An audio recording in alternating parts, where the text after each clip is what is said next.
મેં 2023 થી હમણાં સુધી 10 વાર બિદાન કરાયું છે. 10 વખત? હા. નમસ્કાર પશુપાલક મિત્રો, આજે આપણે એક પશુપાલકનો ઇન્ટરવ્યુ લેવા માટે આવેલા છે. એમની ગાય છે, એમને કંઈક સમસ્યા હતી, તો સમસ્યા શું હતી અને કેવી રીતના સારી થઈ એ આપણે આ પશુપાલક મિત્ર જોડે વાત કરીને એમના પરિચય સાથે આપણે જાણવાની કોશિશ કરીએ. તો સૌપ્રથમ તમારું નામ બોલજો, શું નામ છે? મારું નામ અભિજીત અનિલભાઈ પવાર, ઓકે. ગામ ચરવી, હમ તાલુકો વાંસદા, હમ જિલ્લો નવસારી. ઓકે. હવે તમારી જે આ ગાય છે એ મતલબ અહીંયાની જ છે કે પછી વેચાતી લાવેલા કે કેવું? અહીંયાની જ છે. અચ્છા, ઘરની જ છે ગાય. મતલબ તમારી જ ગાય છે? હા, અમારી જ ગાય. બરાબર. તો મને એ જણાવો કે શું સમસ્યા હતી આ ગાયને? એને 2023 થી બિદાન ફેલ જતો હતો. અચ્છા, મતલબ કયું વેતર હતું? પહેલા વેતરમાંથી. પહેલા વેતરમાં? હા, અચ્છા, એટલે આ પહેલું જ વેતર હતું પહેલી જતો હતો. અને બીજદાન કરાવતા હતા હા, પણ ફેલ થતી ફેલ હતી. થતો હતો 2000 ને કયાથી? 23 થી. 2023 થી? હા, એટલે અત્યારે તો ચાલે 2026, 26. બરાબર ને? હમ. તો અત્યારે ગાભણ છે કે નથી? હમણાં ગાભણ છે. ઓકે. કેટલા મહિના થયા હશે? 7મો મહિનો ચાલુ છે હમણાં. 7મો મહિનો ચાલે, મતલબ ટેસ્ટ થઈ ગયો? થઈ ગયું. બરાબર. ઓકે. તો હજે 2023, 2024, 2025 અને 2026, 26. બરાબર ને? એટલે લગભગ 3 વર્ષ જેવા થઈ ગયા એમ કહેવાય? હા, બરાબર. બરાબર ને? હમ. તો 3 વર્ષ દરમિયાન જો કોઈ પણ પશુપાલક એની ગાય જો ગાભણ નહીં રહેતી હોય તો એક જ સોલ્યુશન એનું કે એ વેચી નાખે, કાઢી નાખે, જે લઈ જાય એ. તો તમે કેટલી વખત બીજદાન કરાયું પહેલી વખત એ જણાવો કે આટલા વર્ષો દરમિયાન? મેં 2023 થી હમણાં સુધી 10 વાર બિદાન કરાયું છે. 10 વખત? હા. અને એમાં એક વખતનો ખર્ચો કેટલો આવે? એક વખતનો ખર્ચો હમણાં 100 રૂપિયા. 100 રૂપિયા? હમ. એટલે એક વખત 100 રૂપિયા, હા, એટલે 10 વખત કર્યું તો 1000 રૂપિયા તો ખરો જ, બરાબર ને? બરાબર. એટલો ખર્ચો તમે કરી નાખ્યો. હા. હવે આ જે ગાય છે એ તમે ઘરના માટે રાખી કે પછી દૂધ ડેરીમાં આપવા માટે? ઘરના માટે પણ, અને થોડું જે વધારે થતું હોય તે ડેરીમાં ઓકે. આપીએ છીએ અમે. ઓકે, એટલે એક જ ગાય છે કે બીજી પણ એક જ છે? છે, એક જ. એક જ છે.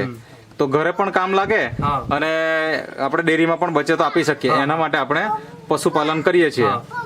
તો જ્યારે 10 વખત ફેલ થાય તો વ્યક્તિ શું વિચારે કે હવે તો વેચી નાખવાનો? એવો કોઈ વિચાર તમારા આવ્યા કે નહીં આવ્યા? ઘણી વાર આવેલો. હમ હવે ખાલી ને ખાલી જાય છે તો પછી રાખીને શું કરવું એવું થયું મને.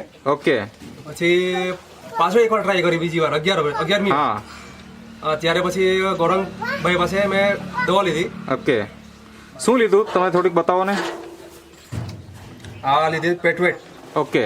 એ ગાયને મેં ખવડાવેલું હતું. કેટલા સમય પહેલા ખવડાવ્યું હશે? આ ગાય બિદાન રહેવાના 2-3 મહિના પહેલા ખવડાવેલું હતું. અચ્છા, એટલે અત્યારે 7 મહિના થઈ ગયા. હા, 7 મહિના થઈ ગયા. એટલે બીજા 3 એટલે 10 મહિના પહેલાની વાત હા, છે, હા, બરાબર ને? હા.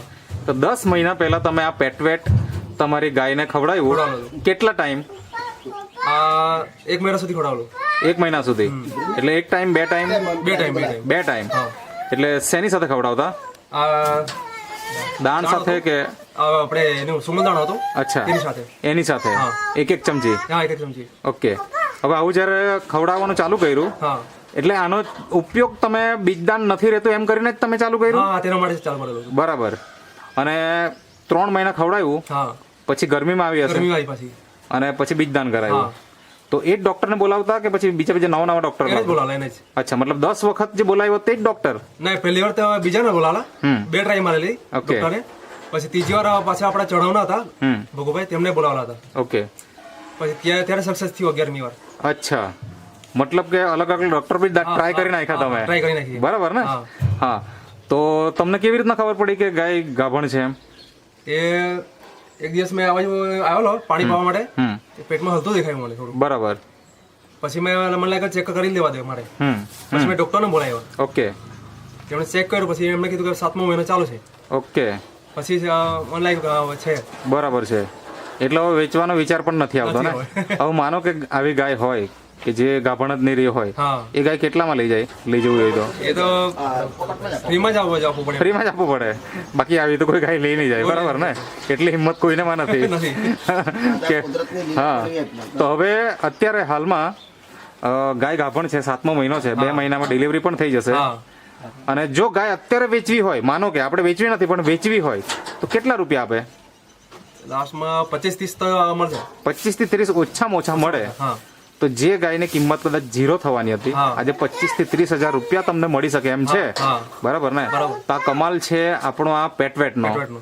તો શું કેવું છે તમારા પેટવેટ વિશે જો નહીં મળેલું હોતે તો આ જો પેટર્ન નહીં મળેલો હોતે હા તો મારે ગાય અમે ફ્રીમાં આપવી પડતે, પાંજરાપોળમાં આપવી પડતે. અચ્છા મતલબ કે જો આ પાવડર નહીં મળેલો હોતે તો હા. પાંજરાપોરમાં મતલબ કે પછી તો સીધું મતલબ કહેવાય ને કે છોડી જ દેવી પડે ગાયને એમ હા. બરાબર ને તો ખરેખર ખૂબ સારું રિઝલ્ટ મળ્યું છે એનો ફાયદો થયો છે. હા, બરાબર છે અત્યારે ખવડાવો છો કે નથી ખવડાવતા હમણાં તો બંધ છે હમણાં તો. ઓકે પાછું ડિલિવરી થાય એટલે ચાલુ કરશો હા, એવું? ચાલુ કરજો. ઓકે